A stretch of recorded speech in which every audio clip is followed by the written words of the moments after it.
qu'est-ce que la philosophie? La question est-elle une question obligée d'un programme de formation?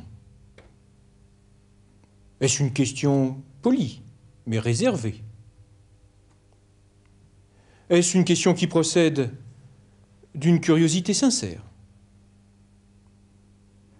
Je tiendrai que cette question procède d'une curiosité sincère et légitime. Mais à cette question, le philosophe, à qui l'on s'adresse, comme à l'homme compétent pour répondre à la question, opposera immédiatement deux choses. Il dira d'abord qu'il n'est pas compétent pour répondre à la question, qu'il cherche lui-même à répondre à la question, que pour répondre à la question, il faudrait tout un système de philosophie, et qu'un système de philosophie est l'œuvre d'une vie. Il répondrait que la réponse à la question ne peut pas être placée au début de la réflexion philosophique, mais qu'elle doit être placée à la fin, et que, lorsque l'on pourra enfin répondre à la question « Qu'est-ce que la philosophie ?», il en sera fini de la philosophie. Mais le philosophe opposera une deuxième chose. Il dira, quoi qu'il en soit, de sa propre compétence, que de toute façon, la réponse n'est pas à demander au philosophe qui serait censé détenir la réponse, mais que la réponse est à chercher dans la question elle-même, et que par conséquent, c'est celui qui pose la question qui doit faire lui-même l'effort de trouver la réponse. En effet, la philosophie n'est pas un corps de doctrine tout constitué, que l'on pourrait saisir en ouvrant un manuel, que l'on pourrait embrasser en parcourant des livres, ou que l'on pourrait tenir de l'enseignement d'un professeur. La philosophie n'est d'aucune manière une matière qui se transmet. Il faut, pour philosopher, que la relation entre le professeur et l'élève, entre celui qui aurait la compétence pour répondre à la question et celui qui pose la question, il faut que cette relation se modifie, qu'elle devienne, comme on le disait autrefois, qu'elle devienne une relation entre un maître et un disciple. Assurément, ce langage a vieilli et nous sommes trop habitués à l'institution scolaire. Et quand je parle d'une relation entre un maître et un disciple, j'entends par là que, d'aucune façon, le maître ne peut imposer son autorité au disciple. Que le disciple, certes, est disciple du maître, qu'il peut apprendre, mais qu'il apprend dans la compagnie du maître, et que de toute façon, il apprend par lui-même, et que de toute façon, la fin recherchée est que le disciple devienne lui-même un maître. Vous aurez compris que on ne peut pas commencer à faire de la philosophie sans entrer dans la philosophie. On ne peut pas espérer obtenir une réponse à une question philosophique sans avoir soi-même commencé à philosopher. Il y a dans cette remarque quelque chose de tout à fait traditionnel. La philosophie, même aujourd'hui, conserve encore ce sens, ce caractère de l'initiation qui la caractérisait à ses origines. En quelque manière, il en va comme pour la religion. Celui qui cherche pose la question Qu'est-ce que Dieu? Quelle est la vérité de Dieu? Et la réponse, on le sait, c'est que la vérité de Dieu ne se révèle qu'à celui qui croit déjà, qu'à celui qui déjà est entré en religion. Pour qu'il puisse y avoir le déploiement d'une vérité philosophique, il faut que celui qui pose la question « qu'est-ce que la philosophie ?» ait déjà fait acte de philosophie. Acte de philosophie, c'est-à-dire que il importe que celui qui pose la question « qu'est-ce que la philosophie ?»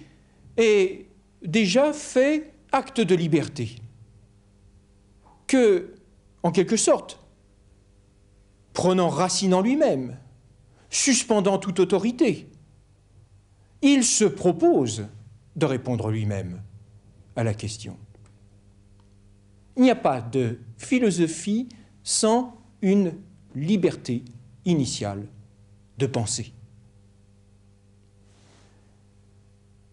Je voudrais, pour confirmer mon propos, rappeler un vieux texte que j'imagine vous connaissez.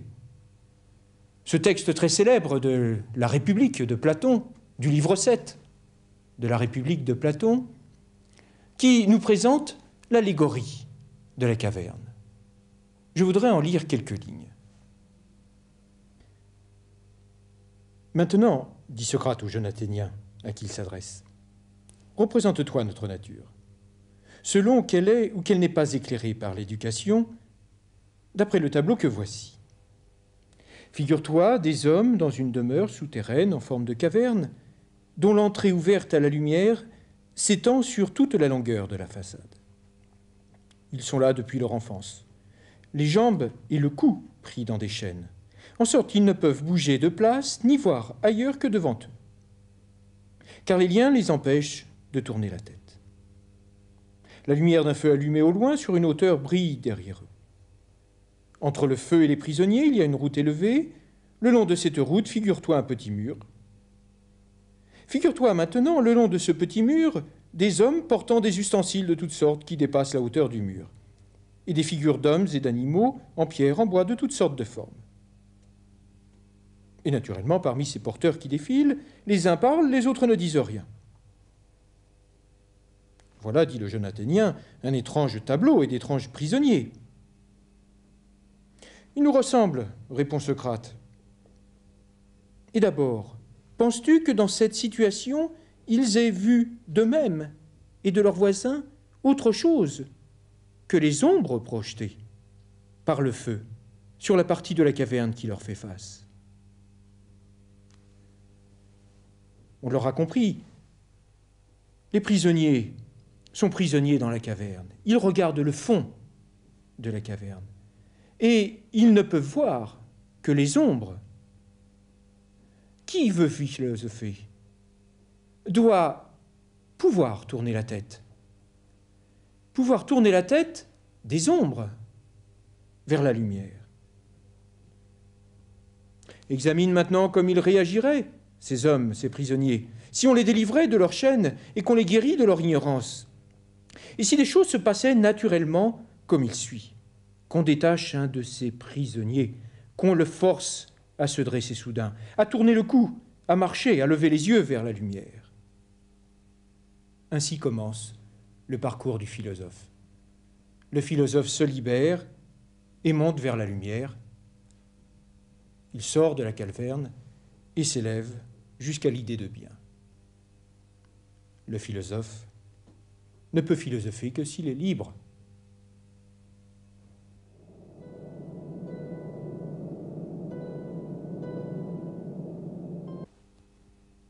Liberté de penser, disais-je. Liberté de penser parce qu'il n'y a pas de pensée sans liberté. Tel est le sens de l'allégorie de la caverne. On ne peut pas penser, on ne peut pas connaître si l'on ne commence par briser les liens dans lesquels on est prisonnier. Le philosophe est celui qui a réussi à s'arracher à cette prison qu'est la caverne, et à monter vers la lumière, vers l'idée de bien, qui est la vérité même des choses. Peut-être objectera-t-on qu'il y a là une prétention abusive de la part du philosophe, à prétendre être le seul ainsi à être capable de liberté, à prétendre que les autres hommes restent enchaînés dans leurs certitudes, dans leurs illusions. Mais puisque nous avons commencé à dialoguer, je voudrais à mon tour vous poser une question. Vous m'avez demandé « Qu'est-ce que la philosophie ?» Et en retour, je voudrais vous demander « Qui êtes-vous, vous qui posez cette question « Qu'est-ce que la philosophie ?» Qui êtes-vous? Je ne cherche pas à connaître les motifs psychologiques qui vous animent. Est-ce simple curiosité? Est-ce provocation? Ce n'est pas cela qui a de l'importance. Ma question est la suivante. Qui êtes-vous, vous qui précisément posez cette question? Qui êtes-vous en tant que vous posez la question? Reconsidérons cette question. Je disais, pour commencer, que c'est une question naïve aux yeux du philosophe. Et que, très certainement, la question est posée, qu'est-ce que la philosophie, est posée comme on pose la question, qu'est-ce que la linguistique? Ou encore, qu'est-ce qu'un cyclotron? C'est-à-dire que cette question est une question posée à l'intérieur d'un espace de certitude qu'il s'agit de compléter. Certains savoirs vous manquent, à vous qui êtes entrés dans un cycle de formation, et vous souhaitez compléter ce qui vous manque, combler une carence. Mais cette carence n'a de signification que par rapport à un ensemble de connaissances qui déjà vous appartiennent. Et je donnerai un nom à cet espace de certitude. Je l'appellerai le sens commun. Je l'appellerai le sens commun, c'est-à-dire ce sens qui est commun à tous les hommes, et même aux philosophes. Commun à tous les hommes, et qui est un sens, un principe de jugement, un principe d'orientation, un principe d'action, sans lequel, bien évidemment, nous autres hommes, en général, nous autres êtres vivants, nous ne saurions vivre. Car nous avons besoin de nous repérer à l'intérieur du monde. Nous avons besoin de nous projeter dans le futur, puisque nous vivons dans le temps. Et tout ceci ne peut se faire qu'à l'aide d'un savoir qui est à notre disposition, qu'à l'aide de certitudes fortement établies, dont nous avons la maîtrise, qui créent notre familiarité avec le monde, qui créent en quelque sorte notre sécurité. Or, examinons cet espace de certitude. J'y distinguerai, d'une part, tous les savoirs acquis. Et ces savoirs acquis sont innombrables.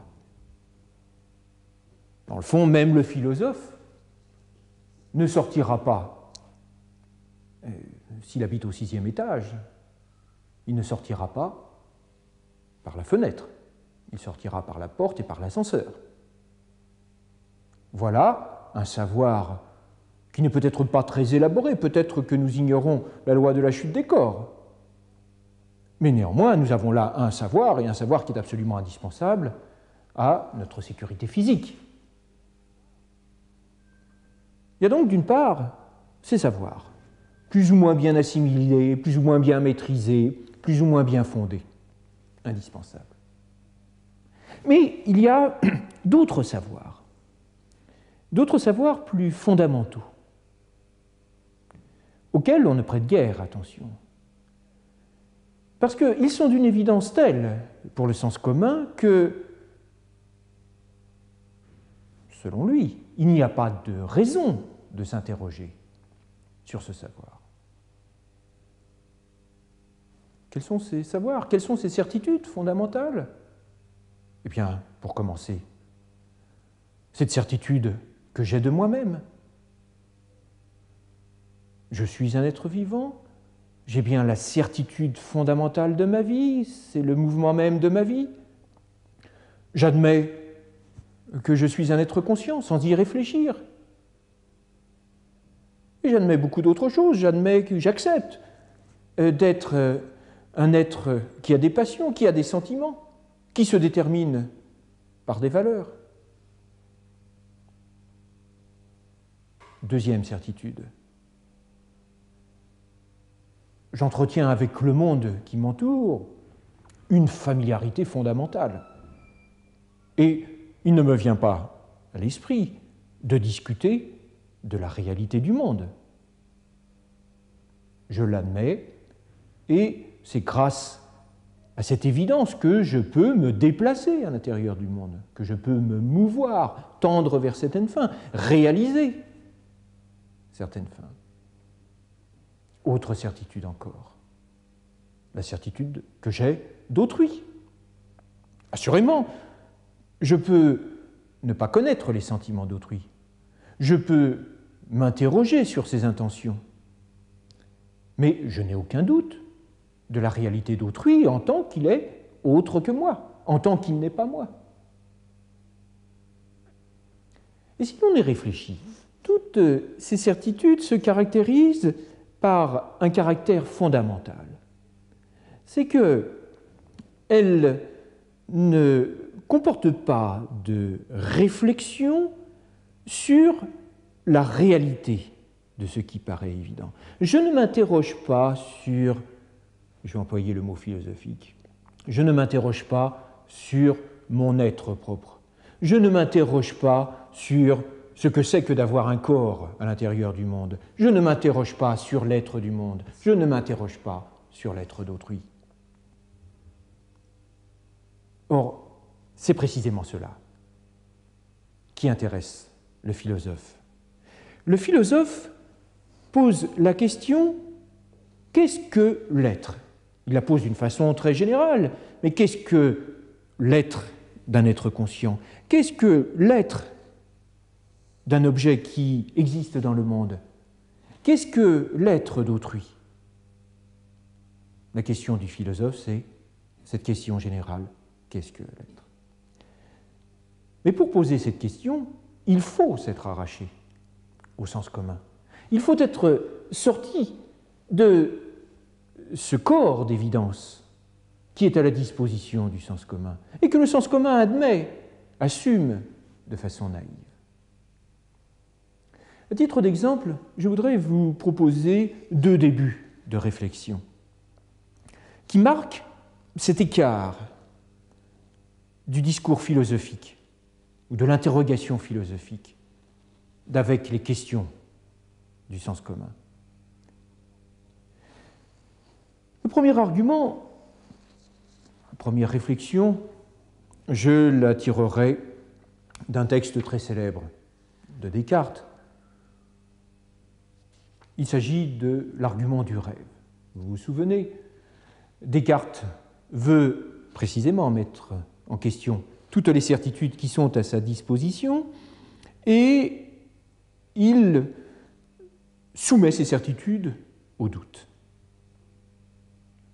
Et l'une de ces certitudes qu'il soumet au doute est précisément la réalité des choses du monde, dont nos sens nous informent.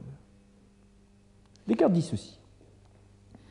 Mais encore que les sens nous trompent quelquefois, touchant les choses peu sensibles et fort éloignées, il s'en rencontre peut-être beaucoup d'autres, desquelles on ne peut pas raisonnablement douter, quoique nous les connaissions par leurs moyens.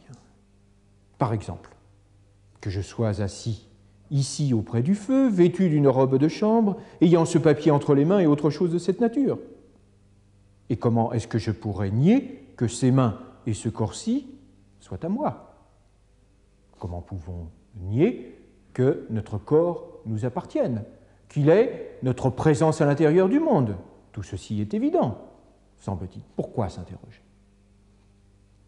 Toutefois, ajoute Descartes, j'ai ici à considérer que je suis homme, et par conséquent que j'ai coutume de dormir et de me représenter en mes songes les mêmes choses, ou quelquefois de moins vraisemblables, que les insensés eux-mêmes lorsqu'ils veillent. Combien de fois m'est-il arrivé de songer la nuit que j'étais en ce lieu, que j'étais habillé, que j'étais auprès du feu, quoique je fusse tout nu dedans mon lit? Il me semble bien à présent que ce n'est point avec des yeux endormis que je regarde ce papier, que cette tête que je remue n'est point assoupie. Mais en y pensant soigneusement, je me ressouviens d'avoir été souvent trompé lorsque je dormais par de semblables illusions. Et m'arrêtant sur cette pensée, je vois si manifestement qu'il n'y a point d'indice concluant, ni de marque assez certaine, par où l'on puisse distinguer nettement la veille d'avec le sommeil, que j'en suis tout étonné. Et mon étonnement est tel qu'il est presque capable de me persuader que je dors. Présentement, est-ce que je dors? Est-ce que je veille? Encore une fois, je ne doute pas que je veille. Je ne doute pas que la réalité qui m'entoure n'est pas une réalité imaginaire, n'est pas un produit du rêve. Et je retrouve là la certitude du sens commun, qui ne doute pas. Mais sur quoi fonde-t-on cette certitude? Comment triompher de l'argument de Descartes, qui place le doute en notre esprit, et qui nous pose la question, mais quelle est la réalité du monde? À quoi est-ce que vous la reconnaissez? Comment est-ce que vous la pensez, vous qui en êtes certain?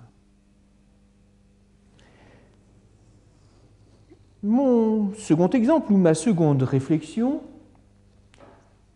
touchera tout autre chose. Passons, si vous voulez bien, du XVIIe siècle au XXe siècle. Nous avons désormais dans notre entourage une multitude d'objets qui sont le produit de la technologie.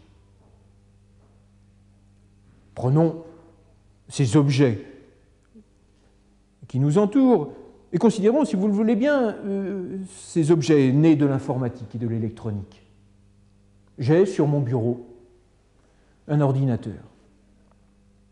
C'est devenu pour moi un objet familier. J'en connais l'usage. Je sais à quoi, en vue de quoi, je puis m'en servir. Mais c'est un objet qui est le produit de la technologie humaine. Et je puis poser cette question, quelle est la réalité d'un objet technologique? Est-ce que cette réalité est de même nature que la réalité d'un objet naturel? Un ordinateur a-t-il la même réalité que l'arbre qui est dans le jardin? Encore une fois, le sens commun ne s'interroge pas sur ce point. Tout ceci est évident pour lui. Mais qu'on y réfléchisse. La réalité de l'ordinateur, est-ce sa présence matérielle? Ce qu'il y a en lui de matière? Ou encore, est-ce les processus électroniques qui interviennent lorsque je m'en sers? Ou encore, est-ce l'intelligence humaine qui réside dans la programmation qui permet de gérer cet ordinateur? Je ne donnerai pas la réponse.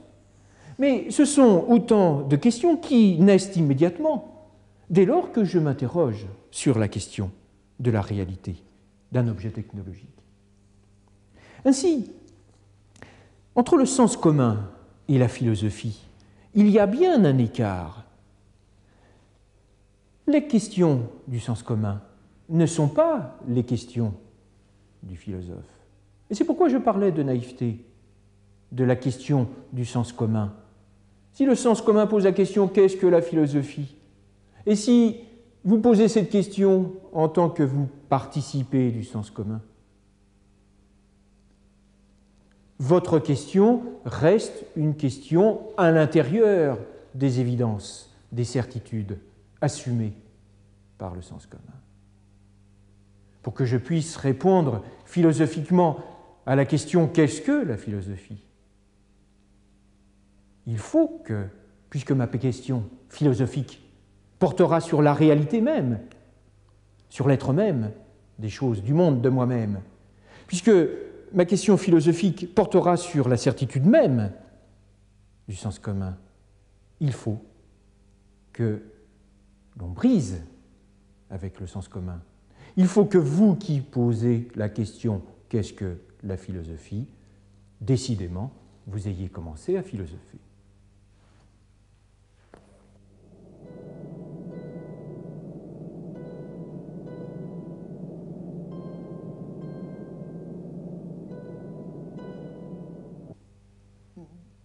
Les questions du philosophe ne sont donc pas les mêmes que les questions du sens commun. Le sens commun attend une réponse à ces questions. Le procédé du philosophe est différent. Il ne se porte pas d'emblée vers la réponse, attendant un savoir positif qui lui serait alors fourni. Le philosophe s'attarde sur la question. Il la creuse. Il essaye d'en dégager le sens. Mais cette différence dans les questions se retrouve aussi dans la différence des réponses. Prenons une question que peut poser un homme du sens commun, qui n'est peut-être pas très bien formé en physique. Qu'est-ce qu'un cyclotron? Je m'intéresse à la physique contemporaine et je sais qu'il existe dans telle ville universitaire, dans tel centre de recherche, un cyclotron. Qu'est-ce qu'un cyclotron? Que vais-je faire? Je vais ouvrir une encyclopédie, je vais chercher dans une revue, et j'apprendrai de la sorte qu'un cyclotron est un accélérateur de particules, que c'est un appareil, un gros appareil, qui a pour objet d'atteindre des énergies plus élevées. Et de la sorte, je puis satisfaire ma curiosité. Je parviens à un savoir que je puis ensuite conserver, mémoriser, et qui me sera utile pour d'autres curiosités, pour d'autres questions.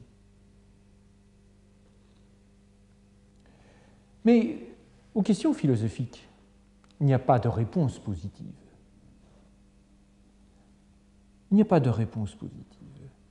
Je ne puis pas ouvrir un livre où je trouverai la question à la réponse. On demande souvent aux professeurs de philosophie qu'est-ce qu'il faut lire sur tel ou tel sujet. Et l'attente est la suivante. Indiquez-nous le chapitre, indiquez-nous la page, indiquez-nous le texte qui nous permettra de fixer un savoir. Très précisément, la philosophie ne fixe jamais un savoir positif. Je vais prendre un exemple qui sera un début de réflexion philosophique. Partons de cette observation assez simple. Nous taillons les arbres fruitiers dans nos jardins. Si nous voulons améliorer la récolte, il faut tailler. Et le jardinier ne se pose pas de questions. Nous faisons des expériences sur les animaux. Certes, là, le sens commun, se posera davantage de questions. Est-ce qu'on peut véritablement pratiquer la vivisection ou toute autre opération sur le corps des animaux? Mais à tout le moins, tout un chacun accepte que l'on sélectionne les races animales. Venons-en à l'homme. On condamne comme un crime, et on peut espérer que tous les hommes sont unanimes sur ce point, on condamne comme un crime les expériences mutilantes pratiquées sur l'homme.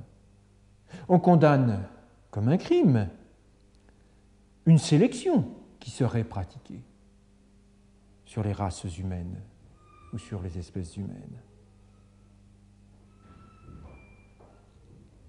Et il y a là une évidence morale qui n'est guère interrogée. C'est un principe. Fort bien. Fort bien. Mais quelle est la différence entre l'arbre fruitier, l'animal et l'homme? Je ne doute pas qu'il y ait une différence. Cette différence, elle est d'emblée posée et valorisée. Mais quelle est cette différence? En quoi précisément consiste-t-elle? En quoi le sens de l'existence humaine est-il différent du sens de l'existence d'un animal ou le sens de l'existence d'un végétal? Comment sais-je que l'homme n'a pas même réalité que le reste de la nature? Cela va de soi, mais cela appelle la réflexion. Et je ne pourrais pas répondre à ces questions par un savoir positif. Il n'y a pas de procédure expérimentale capable de mettre en lumière la différence de la nature humaine, de la nature des autres choses. Il n'y a aucune espèce de vérification empirique que je puisse pratiquer. Il n'y a pas même de raisonnement scientifique que je puisse invoquer. On ne résoudra pas les problèmes de la bioéthique à l'aide de raisonnements scientifiques. Je suis donc devant un domaine de questions, et un domaine de questions pour lesquelles il n'y a pas de réponse positive, pour laquelle je ne peux pas produire une certitude qui serait immédiatement disponible.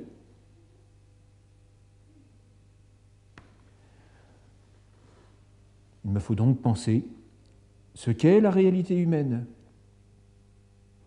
Mais l'homme est-il totalement séparé du reste de la nature? Sa maîtrise technologique, ce pouvoir qu'il a sur l'animal ou sur le végétal, ne lui fait-il pas perdre son enracinement dans la nature? Est-ce que l'homme peut vivre complètement séparé du reste de la nature? Le développement même de l'écologie aujourd'hui nous répond non. Mais alors, comment penser à la fois cet enracinement de l'homme dans la nature et en même temps cette séparation qui fait que je n'ai pas le droit de pratiquer des expériences mutilantes sur l'homme?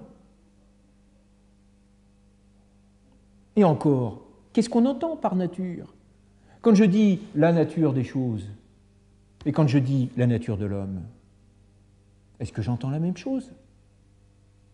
Est-ce que ma notion a le même sens dans les deux cas? Oui, donc, je m'arrêterai ici, ce début de questionnement. Vous voyez que, à partir du moment où j'abandonne la volonté d'obtenir une réponse positive, les questions, en quelque sorte, se mettent à proliférer. La question appelle la question. Comme on le dit dans le langage philosophique, s'ouvre ainsi une problématique. Et on ne peut pas espérer parvenir à une réponse aussi longtemps que l'on n'a pas parcouru cette problématique. Je disais questions différentes. Je disais encore réponses différentes. Eh bien, il me faut dire une troisième chose. Du sens commun, et même de la science, d'un côté, à la philosophie, il y a une différence de rationalité. Une différence de rationalité.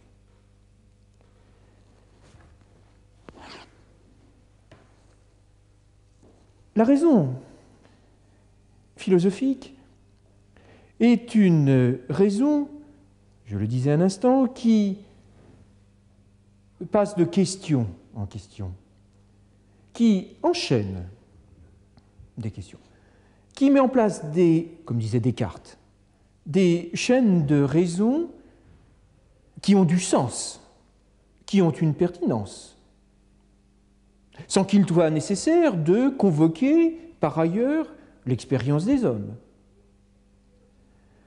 sans qu'il soit nécessaire d'en appeler à des contenus scientifiques.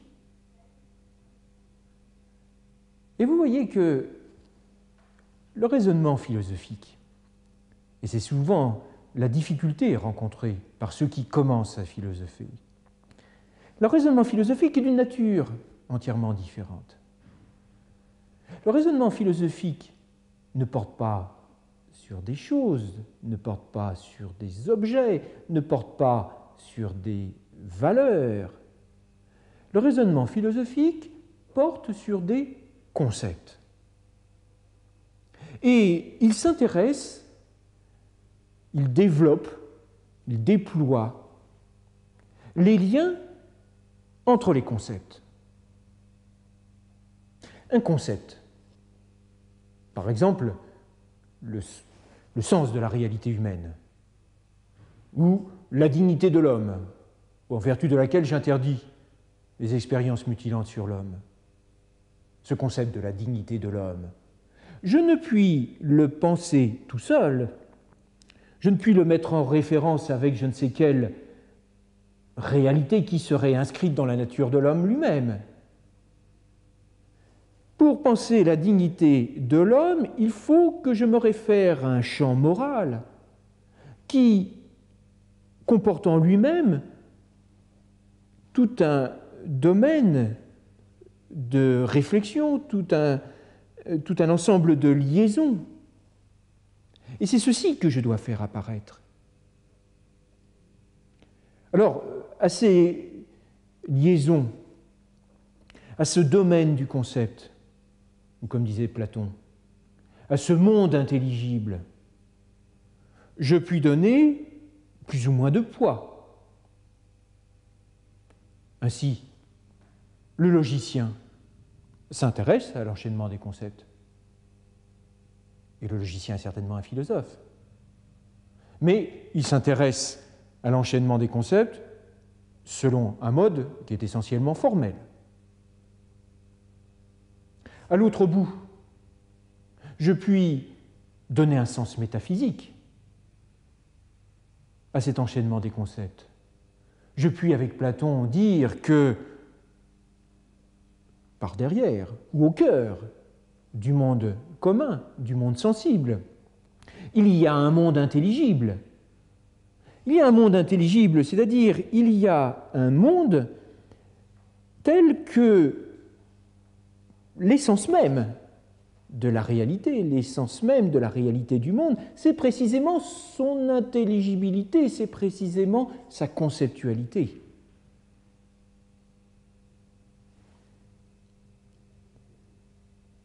Une idée n'est intelligible que par elle-même. Une idée n'a d'être que par elle-même, dans sa propre force de conviction, de certitude, en lien, en rapport avec les autres idées.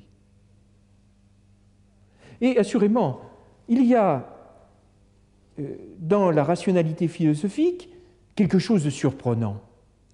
c'est que pour témoigner du sens de son discours, de la vérité de son discours, de la nécessité de son discours, elle ne fait appel qu'à elle-même. Le propre de la rationalité philosophique, c'est de se fonder elle-même. Ceci est évidemment une idée très abstraite, qu'il n'est pas facile de circonscrire, mais que nous pouvons réaliser dans l'allégorie de la caverne, lorsque Platon nous représente le philosophe se tournant vers le soleil. Or, qu'est-ce que le soleil, sinon cette idée de bien, c'est-à-dire le principe de la vérité des choses. Et l'évidence du bien est une évidence propre qui tient au caractère intelligible de cette idée. Il faut donc accepter ce type de rationalité. Il faut, si l'on veut faire de la philosophie, abandonner non seulement les certitudes, mais encore les réponses positives.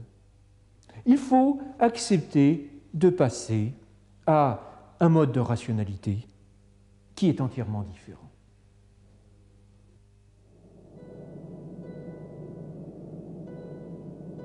Questions différentes, réponses différentes, mode de raisonnement différents. Ne suis-je pas en train d'insister sur l'éloignement du philosophe? Ne suis-je pas en train de dire que le philosophe n'a plus de relation avec le sens commun, qu'il s'est séparé d'entre les hommes? Et peut-on admettre que le philosophe ou que la philosophie soit ainsi séparée du reste du savoir? Platon nous dit que celui qui a pu se tourner vers l'idée de bien, accéder à la lumière, monter dans le monde intelligible, ne veut pas redescendre dans la caverne, et qu'il faut le contraindre. Mais précisément, le philosophe doit redescendre parmi les hommes. Je veux dire par là, si je commente l'allégorie, que le philosophe, jusque dans son éloignement, reste très proche du sens commun, de la communauté des hommes. Quand on pose la question « qu'est-ce que la philosophie ?», je soupçonne que derrière cela, il y a une autre question, peut-être moins aimable. Mais enfin, à quoi peut bien servir la philosophie? Quelle est son utilité? Et je voudrais essayer de répondre. Je voudrais essayer de répondre en reprenant ce qui vous occupe, en vous proposant une réflexion extrêmement simple, un début de réflexion sur l'idée même de formation. Vous êtes des formateurs qui venez vous-même suivre une formation. Il est incontestable que notre société contemporaine a de gros besoins de formation. La formation est une condition de l'insertion sociale. La formation est une condition de l'insertion culturelle des individus. Tout le monde en convient. De même, tout le monde convient que pour pouvoir satisfaire ces besoins de formation, il faut des formateurs. Et qu'il faut des formateurs, assurément, qui soient compétents et efficaces. De même encore, tout le monde conviendra que pour former des formateurs compétents et efficaces, il faut leur transmettre des savoirs. Il faut ainsi que le formateur, pour devenir un formateur compétent, qu'il ait connaissance des résistances psychologiques qui, chez un individu, peuvent faire obstacle au processus d'apprentissage. Il faut que le formateur connaisse les contraintes sociales qui pèsent sur le champ éducatif, sur l'insertion professionnelle. Il faut que les sciences de l'éducation instruisent le formateur des technologies nouvelles, des technologies pédagogiques nouvelles. Autant de savoirs utiles, autant de savoirs indispensables aux formateurs. La philosophie peut-elle prendre place dans ce système d'utilité? Certainement pas. La philosophie ne mène pas à une compétence. En ce sens, elle ne sert à rien. Toutefois, le philosophe a une question, qui est la suivante. Mais dans les processus de formation, à quel principe faut-il s'en rapporter? Et quand le philosophe écoute ce qui se dit ici et là, il entend, pour dire les choses très vite, deux discours. Le premier de ces discours, c'est il faut penser la formation en fonction des besoins qui sont ceux de notre société. Et ces besoins peuvent être pensés légitimes. Mais s'il tend l'autre oreille, il entend un autre propos. Il faut penser la formation en fonction du développement de la personnalité, du jeune, et même encore de l'adulte. Mais comment conjuguer et les besoins du corps social et l'auto-formation de l'individu? Il y a légitimité des deux côtés. Alors on cherchera une voie moyenne. D'un côté, l'on dit sélection, de l'autre côté, l'on dit auto-formation. Cherchons la voie moyenne d'une orientation. Ou encore, que la pédagogie cherche la voie moyenne d'une pédagogie par objectif. Celui qui se forme lui-même se fixe ses objectifs, et ces objectifs, une fois posés par l'individu lui-même, sont ensuite reconnus par le corps social. Cet objectif peut prendre ensuite place dans l'ensemble des besoins, dans l'ensemble du dispositif social. Mais ne gère-t-on pas de la sorte une contradiction? Peut-être faut-il reprendre la question d'une autre façon. Qu'est-ce que former un esprit? Et sur ce point, le philosophe n'hésite pas. Il faut former un esprit en vue de la vérité. Et le principe actif de cette formation, c'est la vérité elle-même. Former non seulement des esprits, mais en même temps former des hommes. Quel est le principe de la formation des hommes? Et le philosophe répondra sans hésiter. C'est le bien qui est ici le principe de formation. Mais encore, ne faut-il pas former des citoyens? Et le philosophe répondra, pour former le citoyen, il faut s'en rapporter à l'idéal de la communauté politique des hommes, à cet idéal que représente l'idée de république.